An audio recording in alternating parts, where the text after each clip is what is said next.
This What's Working with Cam Marston podcast is brought to you courtesy of Michelob Ultra Beer.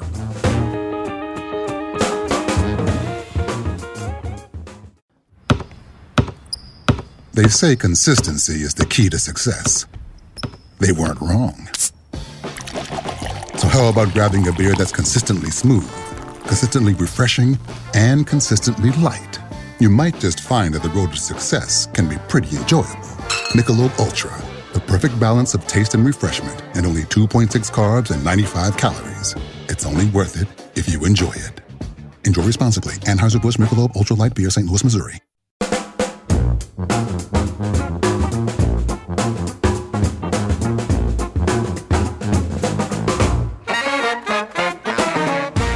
Welcome, everyone, to another episode of What's Working. I'm Cam Marston. Thank you for being along for the ride with us. Hope you'll get something out of the show. If you're a regular listener, you know the gig. I try to find people that can give us insights and knowledge about things that are happening in the workplace, the workforce, and the marketplace that'll make each of us a little bit better at whatever it is that we do. The goal is to find people that can speak to the trends in such a way that we can adopt the trends or what we learn and apply them, make us a little bit better. That's the goal. Customer service is a constant conversation everywhere you go, and perhaps it should be. Everybody complains that customer service isn't what it used to be, hard to find it. And when we go to these places where the customer service is excellent, it stands out. But the question has to be asked is, why is it so rare to find such good customer service? What's happened? Are we not training it? Are people not equipped to deliver it? Who knows? I don't know. But like you, I get frustrated when I can't find it. Interestingly enough, I remember somebody saying one time, when you're standing in line and you see the person in the front of the line getting good customer service, you will sit there and wait more patiently, knowing that when it's your turn, you're going to get treated very well upon arrival. And people don't have as much problem waiting in long lines when they see that the service at the end of the line is going to be good. However, when you're waiting a line and you see the service at the other end of the line is poor, you get very angry about waiting in that line. And that is certainly my case. When I see a delivery of good service, I have no problems being patient and waiting for it to be my turn. However, it seems harder and harder to find those things these days. Now, one of the reactions people often have is kids these days. Kids these days just don't know anything about customer service. Kids these days this, kids these days that. Without a doubt, the technology that's permeated every corner of our life has somehow influenced customer service. And it's one of these standards that every organization claims to want to do a better job of, yet consistently fall down on. Today, we're going to talk about customer service on the show. And when I come back from the break here in a little bit, I'm going to have Pam Denham on with me. She's actually going to be in the studio. She teaches customer service training, customer service skills. Her background is really quite remarkable. She comes about this, let's say, naturally. She started in outpatient rehabilitation in a hospital in Tampa. She managed and ran that department, and in the process got used to dealing with patients, got used to dealing with doctors, both of which, medical patients as well as medical doctors, can all be very trying on someone's customer service capabilities or someone's patience, whatever it may be. She's owned her own marketing and PR company for about 25 years, right on 25 years. And she teaches customer service. And she's shared some things with me, and we'll get a little bit of when we get her on the line here. And we're going to talk about this in the show, and I think it's brilliant. Lots of people pay lots of money to get customers into their business. They do it through advertisement. They do it through however it may be, website builds, advertisement, all done to get people into the business. Yet the opportunity to secure that individual as a long-term customer is often ruined due to a poor delivery of service once they cross the threshold of that business. In other words, pay a fortune to get a customer there and lose them as soon as they walk through the door due to the poor delivery of service. Pam has taught customer service skills in the healthcare industry and manufacturing world, the legal industries, hospitality, real estate, construction. And when she gets on the line here or comes into the studio, we're going to get deep into this customer service world. So if you are in a customer-facing position, this is going to be for you. I want you to take close listen to all these things because these are going to be very applicable to you. If you manage those that are customer-facing, I want you to take a listen as well because it's going to give you some skills to transfer to those people. Customer service is always an issue.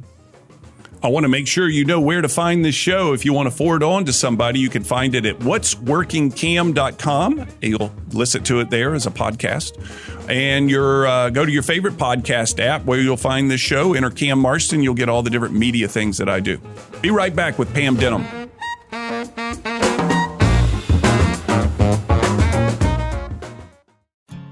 Think about how people really see you. The kid at the drive-thru just sees a coffee drinker. Please pull forward. Your local barista sees the person who loves a smiley face in their latte. See you next time. It's kind of the same way with insurance. Other insurance companies just see a customer, but a State Farm agent sees more. They see you as a neighbor. Your State Farm agent is here to get to know who you really are so they can help life go right. Call me, State Farm agent Allison Horner, in Mobile at 666-1616.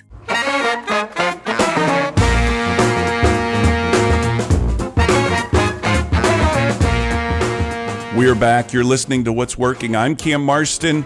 We're in the studio today. I'm sitting across from Pam Denham. Pam is an expert in customer service, has a customer service business based here in Mobile, Alabama, where she delivers the tactics and skills to make sure the customers are getting treated the way they should. Pam, thank you for your time. Welcome to What's Working. Thank you so much, Cam. Happy to be here. We have had conversations, you and me, around the world of customer service, what's lacking in our society today regarding customer service, how people should get the training that you and I are so passionate about. But let's begin on a broad conversation and define good customer service for me. Good customer service really is always keeping in mind what customer service is, who your customer is. That's anyone that depends on you for a product or a service. Anyone. That could be your team player. That could be someone walking in the door. It could be a vendor, but always keeping that in the front of your mind. So most of us, at least let me say me, when I think customer service, it's interaction that I get over a counter, let's say at a retail store, or from behind the desk as I go check in for a medical appointment, a doctor's appointment. You're suggesting it's much more broad than that.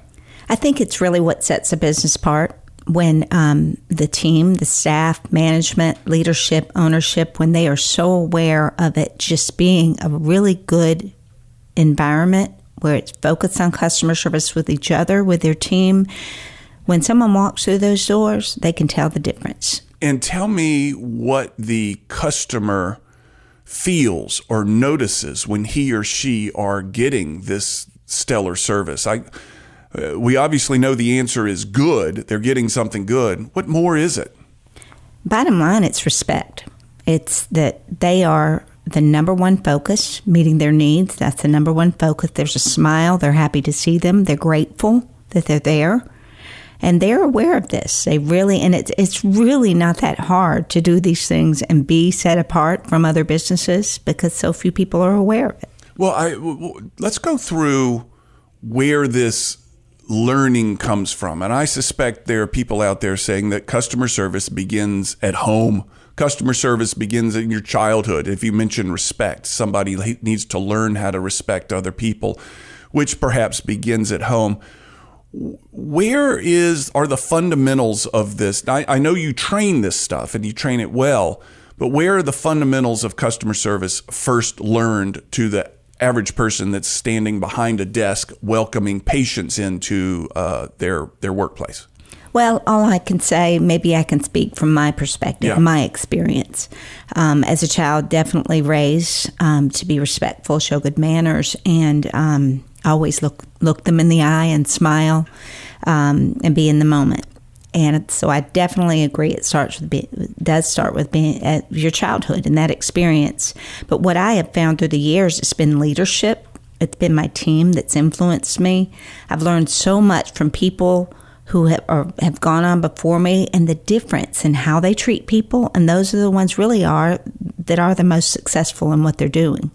when you think of youth in our society today, we have a wonderful, I'm being a bit facetious here, but our society loves to bash the youth, and it's not just unique to our time, but we have forever. Kids these days don't understand customer service. If you could take, let's say, a 25-year-old who is in a very important greeter role of a medical practice or any sort of customer service environment, what do you think they don't know about customer service, and what do they need to learn? Quite honestly, I think that they need to be taught what is in it for them, how they will benefit, how they will benefit, how the person coming in will benefit, an awareness that these customers and their team members, their boss, all of that moves them forward financially. They will receive lots of benefits. They'll have growth opportunities, and just showing them really increasing their understanding on what's in it for them. Yeah. So what's in it for me is the radio station everybody loves the most. What about some of the skills that you feel like the next generation visibly lacks when it comes to customer service? What do you see? I think verbal communication is really an area where they could use some encouragement and some training. Just understanding what's in it for the other person, how they're hearing them, being aware of this. I've always taught my daughters, when you write something, read it out loud before you hit send.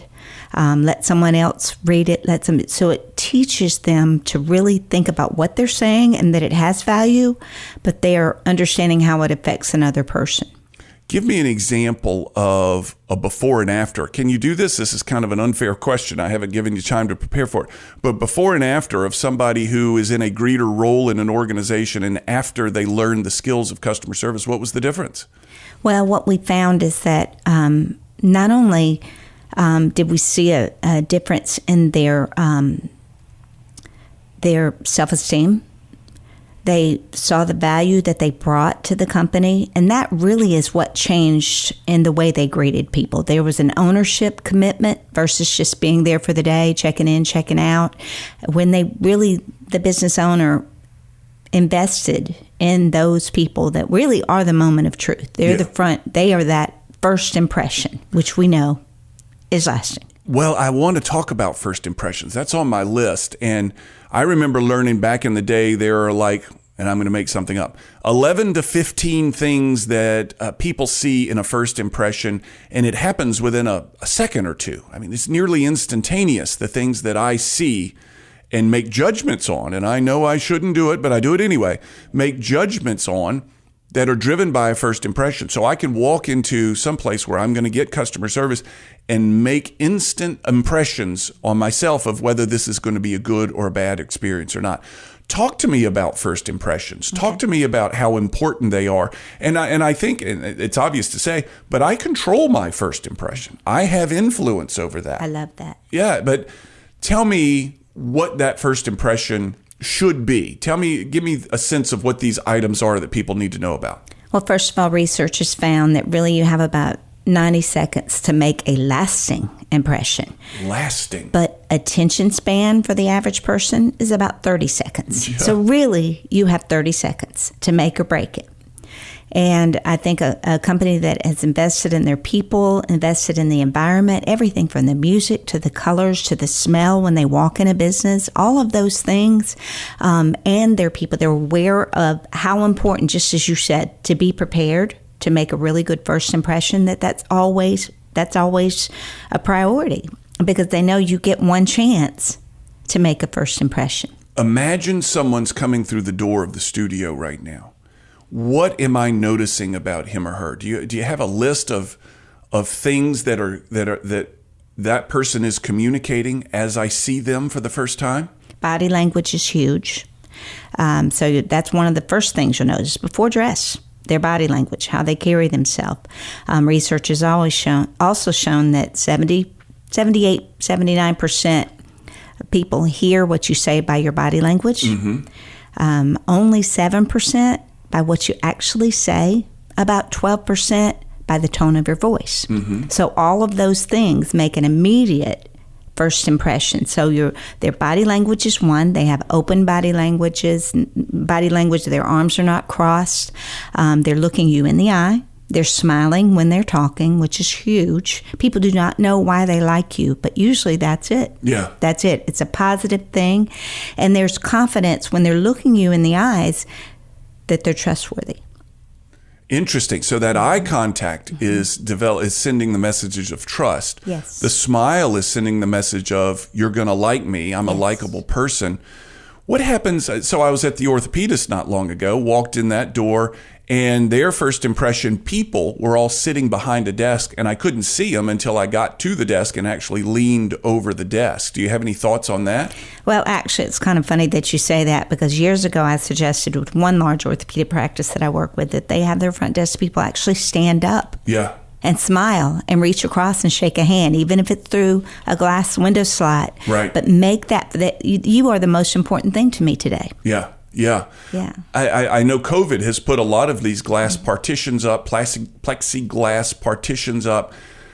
You know, in my opinion, it's time to take those down. Nevertheless, they're still up in many different places. But when that happens and you can't make the connection, there's already a barrier there. What is your advice to the person behind the barrier when they're in that environment? All of those things we just talked about. Body language is huge. That's what so a smile is the number one thing. They say it's like having endless money, and your smile is your checkbook. Interesting. And eye contact, smiling, nodding, body language showing that you're happy that they're there and that they have your full attention. And I suspect that if many people were to see themselves videotaped on how they greet customers, patients, etc., they're tired. They're doing this job. They've got a lot of things going on that the customer, the patient in this orthopedic environment that I'm talking about can't see. And they likely get soft in their first impressions, soft in their greetings. Is there a way that you keep people sharp so that they're aware of, hey, you're getting tired, but that it still matters? This is still important. Well, investing in your people, it's kind of like Sunday morning. You know, you keep going back. They need to hear it again, that this is the culture, that you build that culture, that everything is centered around customer service. Everything with each other, and really making them aware that your team, as a team, you are each other's customers. Yeah. You're depending on each other. When we come back from break, Pam, I want to talk about technology. You cannot not acknowledge the role technology has played in customer service. And we're able to book appointments and everything like that. And I'm wondering where that fits into this whole conversation. We'll be back after this break. I'm with Pam Denham. We're talking customer service in our world today.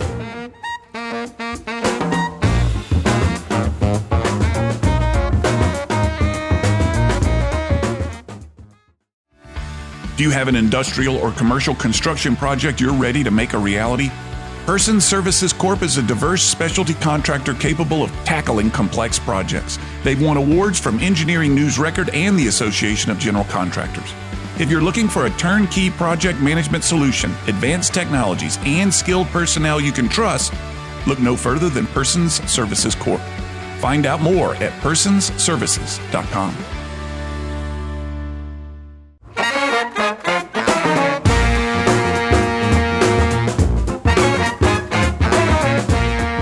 We're back. You're listening to What's Working. I'm Cam Marston in the studio today. Across from me is Pam Denham. Pam is an expert in customer service, leads customer service workshops, seminars, training classes all over the country, all over the state, and in her home here in Mobile, Alabama.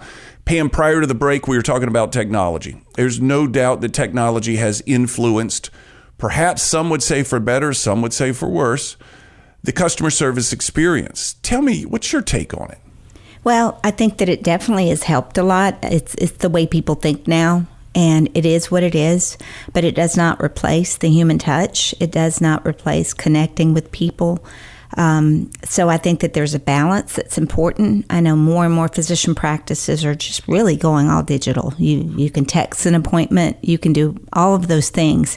So all the more reason when we do have that FaceTime to go above and beyond and make sure that they know we're not forgetting who they are and that we're there to meet their needs. I tell many of the managers that I work with in my seminar business that due to the prevalence of technology and the so many different ways that I can communicate with different people that is not face-to-face, it makes each of the face-to-face interactions that more important because of the huge impact these conversations have. I can communicate the vast majority of my work via email, via texts, via all these different things, which makes the interpersonal communication even more important and even more vulnerable to mistakes because it happens so less frequently that my impressions are formed in these very few interpersonal interactions. So I could certainly see how someone who is entering a building, a workplace, etc., and it's been entirely technology driven, the communication to this point has been entirely technology driven, how that first interaction with the person across the desk could make or break the future of that relationship. Definitely. Yeah. Definitely.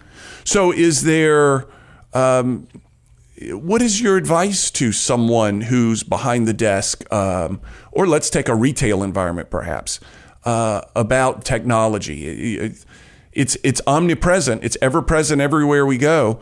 What do you tell them to do? Well, there's a really good little trick to this that makes a difference. It's called sandwiching the communication, whether it's verbal communication or it's digital. And you always enter at a human level. So it should just be standard that this is how they do it. Hello, Pam.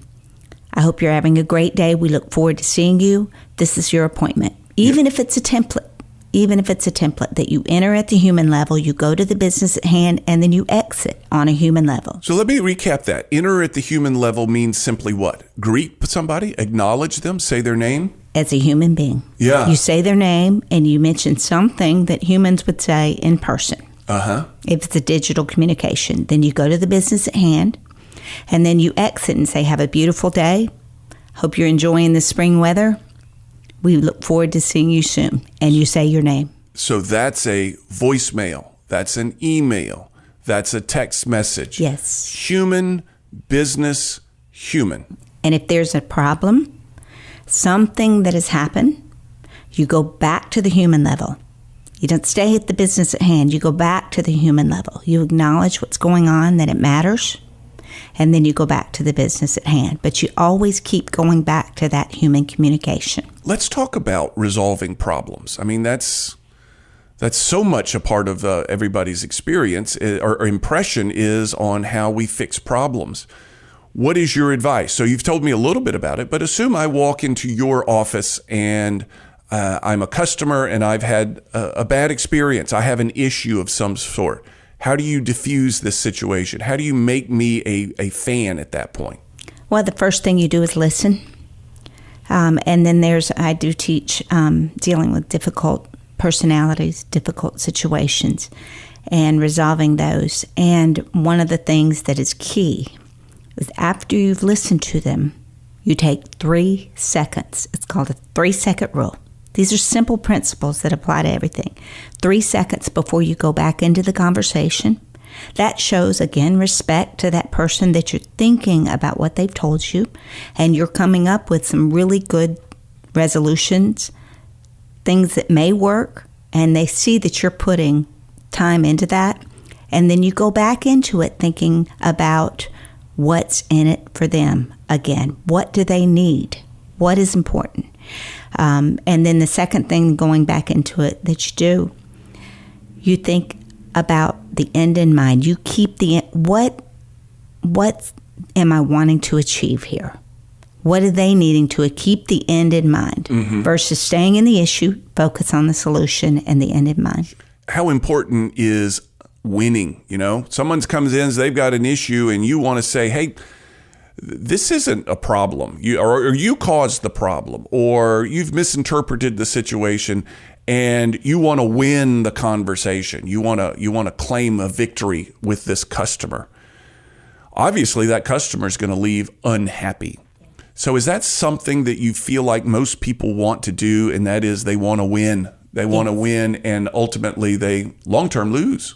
They want to win. They want to defend versus again, the end in mind, which is a solution to that customer's needs. Yeah. And it's communicating that and being willing to jiggle it. They call that moment of truth. How willing are you when a situation starts going downhill to juggle some things, to show them you're willing to resolve the issue? And that is true customer service, keeping that in mind. So I love the 3-second pause. You had a term for that. What was that term? A 3-second rule. Just the 3-second rule. So you listen and you take 3 seconds prior to replying. Yes. And in those 3 seconds, it's communicating to the other person, I am thinking, I'm processing, I'm trying to come back with something that will work for us.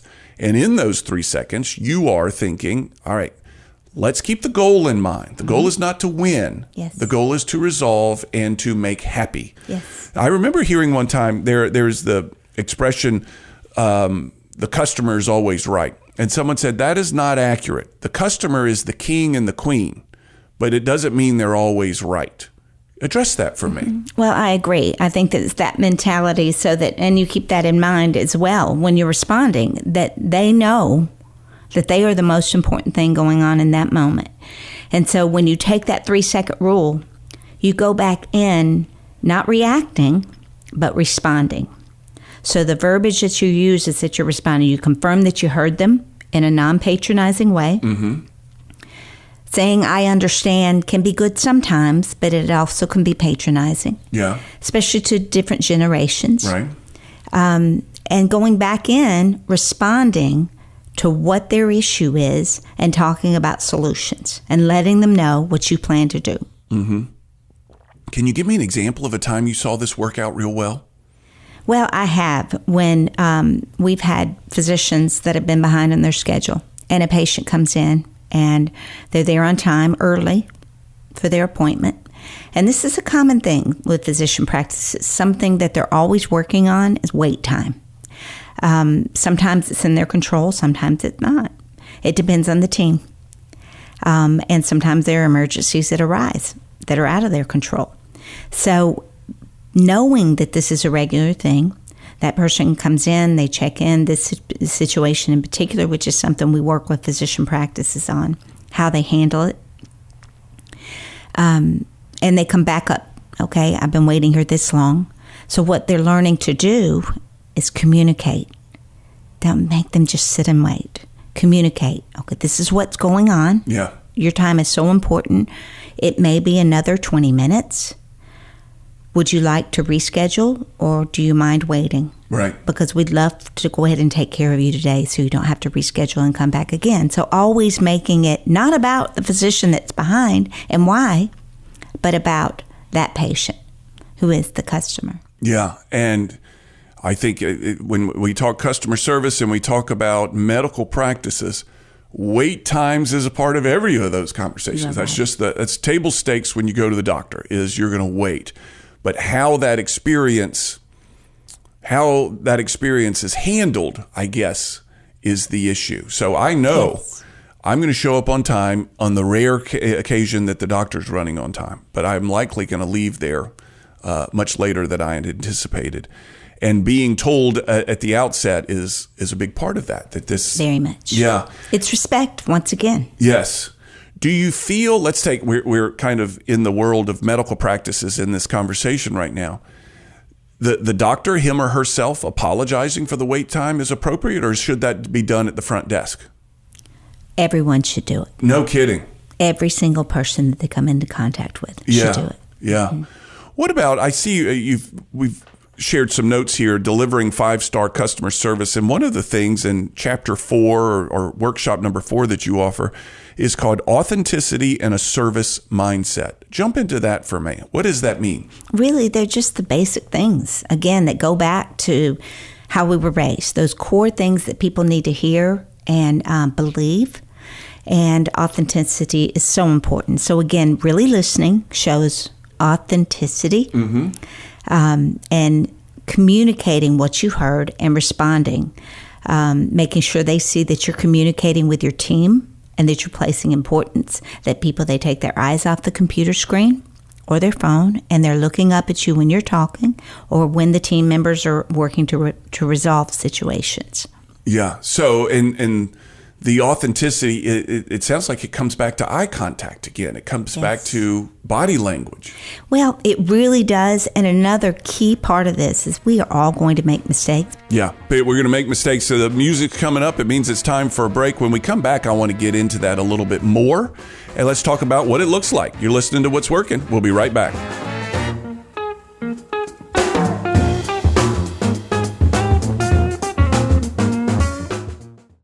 Life insurance is one of those subjects that make people want to change the subject rather than admit they probably don't have enough.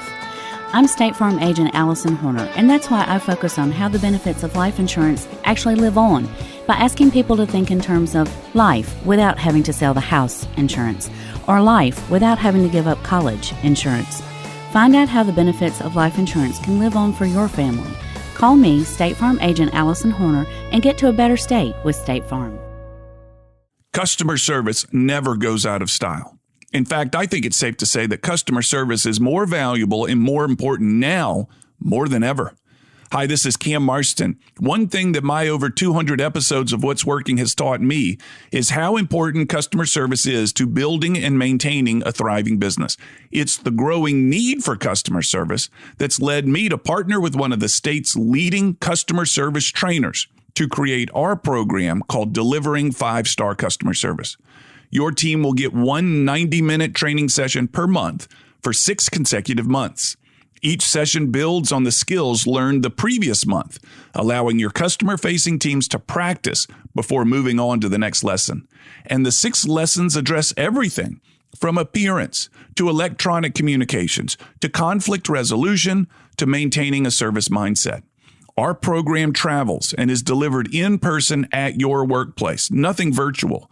You simply can't practice the level of the skills this course teaches virtually. For more information, email me, cam@cammarston.com, and let's schedule a time to talk. Remember, you have less to fear from outside competition than you do from discourtesy and bad service from inside your own company. Again, email me, cam@cammarston.com, and let's talk about your business.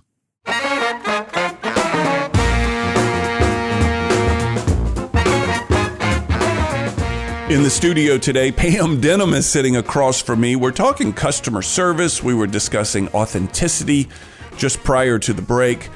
Communicating that authenticity is, again, another thing of eye contact and body language. And Pam, we could go into that forever, what it looks like and how you can spot people faking authenticity. It doesn't work very well.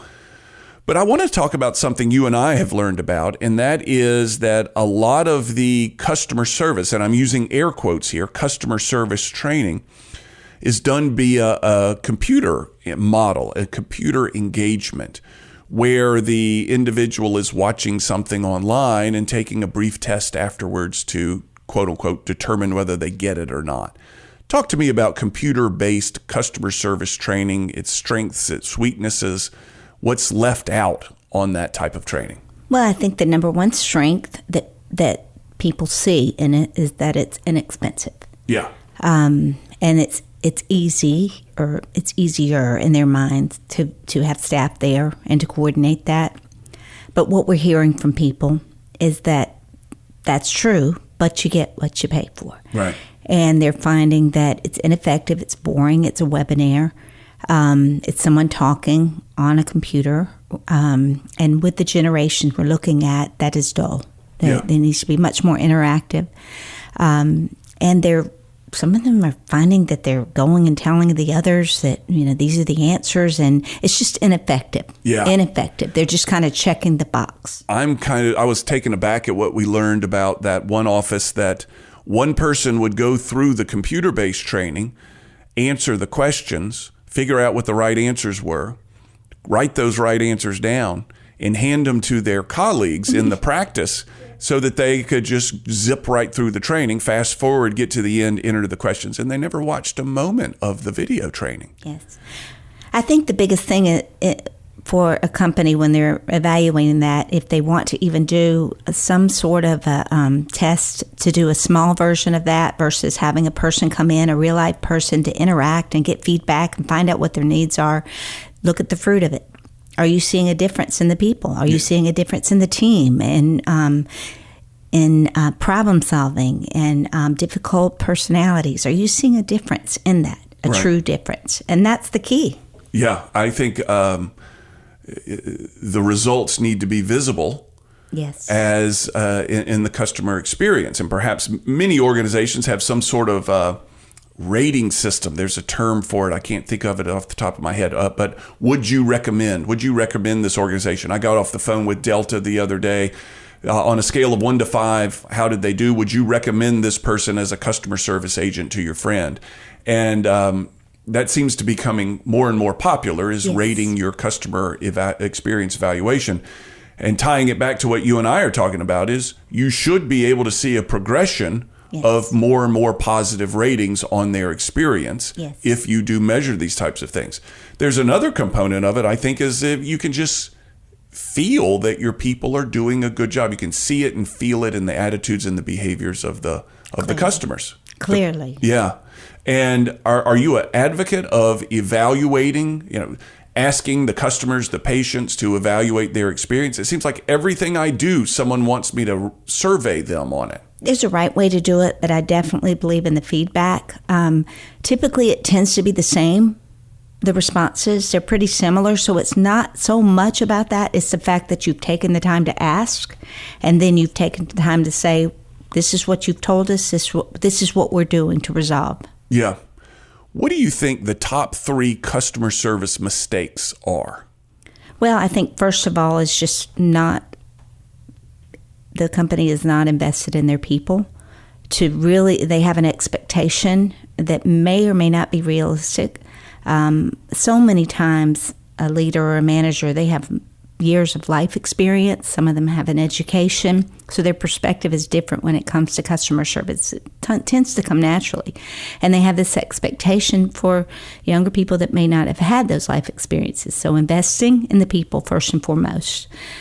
Being aware that every moment is an opportunity to prove really good customer service. Every single moment with each other and with the person walking in the door. Yeah. Person calling. Every moment.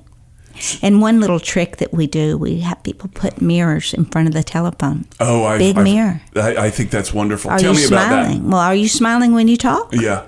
I tend to be kind of intense, so I have to work on smiling when I talk. Yes. But I do it with my eyes. But looking at that mirror is a great reminder, and it's fun, and it's effective. They really see the difference. People enjoy talking and interacting with them. Yeah. So there could be an argument from somebody saying, all this customer service stuff sounds great, but it's just going to slow us down. We're not going to see as many customers as we need to. Our interactions are going to take longer, and therefore we're not going to be able to process as many widgets in that amount of time.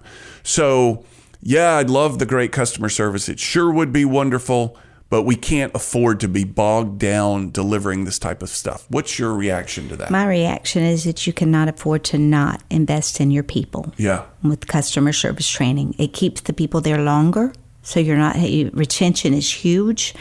These are future leaders of your company, so you're investing in them, and they really have a lot of value to add on top of simple customer service. People leave, and they have good things to say about you. And believe me, they say bad things about you when they see that. We want to give them a reason to say good. I think I don't remember the data, but the number of people who will post or use social media to complain about a bad experience far exceeds those that want to post or use social media to boast about a good experience. 9 times more. Is it a factor of 9? Yes. And it used to be back in the day, people would talk about it.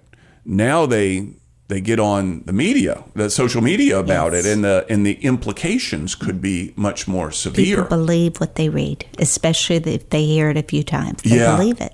I remember seeing it was a tire store locally, and the guy at the tire store who managed the store would only make eye contact with the male. He and she were there, a husband and wife couple, and it was her car, And he would only make eye contact with him. And she left that transaction and blew up the internet. Don't go here. They treat women horribly. They don't think we're smart or whatever. Yes. She just went off. And what was more amazing than that was the reciprocal comments she got down below in this Facebook post of her peers and supporters saying, I'll never go there now. I'll make sure so-and-so never goes there. It spread. Yes. It spread virally, this bad news report about this one tire center. And I suspect, I'm going to give this guy at the tire center the benefit of the doubt. He didn't know what he was doing. He was ignorant to what he was doing. Exactly. And a little bit of education would have changed that outcome. Yes. Yeah. Definitely. And it's, and I've read somewhere as well, I want to get you, you're here as the expert, but you are more threatened by internal customer service problems than you are by external competitors. I agree completely. It's really what sets you apart. Talk to me more about that and that you realize that your internal customer service is actually the greatest threat to the success of your business. It's the greatest threat and it's the greatest asset. Really having a strong team that communicate well, that show respect. And when you walk in a business and you see I watch this. It's not because of I'm in the business, but I really watch how they treat each other. I watch how a manager will talk to an employee. And I look on their countenance. You can tell these things, this body language, you really can tell the difference. And it makes me want to continue doing business or not. Yeah. Most customers leave and never tell you why. And it's likely driven by a customer service experience. They never tell you why, but they tell everyone else. They tell everyone else. Yes. Most people don't like confrontation and aren't going to come to you and say, I was treated so poorly here that I'm not coming back. But they'll tell their neighbor. Yes, and one key thing as well that shows credibility and integrity when a person is doing business, as I was mentioning earlier, everyone is going to mess up. How you handle that can make or break that relationship. Is the key. It's the key. Yeah. There is, and you mentioned this a moment ago, but in my own studies, I found this to be true. There is a parallel with the amount of training employees get and the length of retention they stay at the business. Definitely. It's really very interesting. You would think if I'm training them so well, they're going to take my investment in them and go to my competitor. They're going to find another job. But the inverse is true. They tend to stay at organizations that invest in their training. And they attract other employees just like themselves. Outside of customer service, what are the other things that a customer... So outside the service the customer receives, what are the other things that a customer notices about a business that some of our listeners may be thinking, okay, customer service is key. I understand that. What else am I vulnerable to? Do you have any thoughts about that? Well, a commitment to excellence in everything that they do, from it being clean when they walk in, to the smell, to the music, just that environment. How the people treat each other, as we mentioned earlier, how the employees treat each other. And just really being aware that there's credibility there, that there's training not only in customer service, but in what they do. And this also builds the confidence level. Yeah. So if there's somebody out there listening going, hey, we're vulnerable to this. Everything that we've talked about is going on in my business. How do they find you? Well, they can go to my website. And that website? PamelaDenhamAndAssociates.com. Yeah. And it's the service experience that we're talking about here. That's it. PamelaDenhamAndAssociates.com. Look for the service experience. Yes. Yeah. I'll put that in the show notes, folks, if you want to go to the podcast page. We'll be back after this break to summarize what we've heard. You're listening to What's Working. Thank you, Pam. Thank you.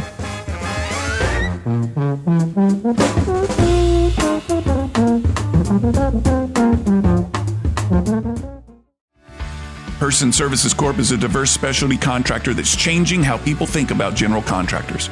Person Services Corp has experts in industrial and general construction, disaster recovery, infrastructure, and mechanical. They offer the latest in industry technology, turnkey project management services, and custom project solutions. Person Services Corp has 5 offices across the Southeast to meet you anywhere your project demands. Find them at personsservices.com.